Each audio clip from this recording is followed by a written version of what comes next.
And Dave Laval continues our team coverage from Baltimore. Dave, what have we learned about the presumed dead from the collapse?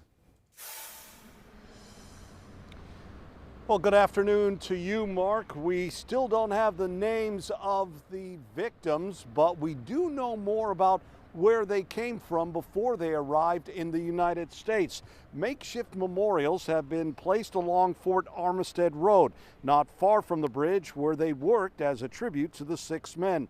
The executive director of CASA told us earlier today one of the men is from Honduras and lived in Owings Mills. The Guatemalan ministry in Baltimore announced 2 of the men came from there, while the Associated Press reports one of the men is from El Salvador and the other 2 men are from Mexico. One of the 2 men rescued after the bridge collapsed also came from that country. We have not been told the home nation of the other man rescued. Several of the victims worked with CASA.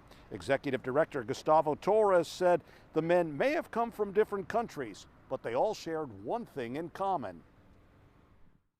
To have the American dream, to make a contribution to this nation, to make sure that their families also have a chance right over here. That is what we know about them. Torres told us he'd like to see state lawmakers pass more legislation that protects construction workers on the job. Plus, more information about what's being done to help the families of the 6 missing men will be released sometime tomorrow. We're live in Baltimore. Dave Laval, DC News Now.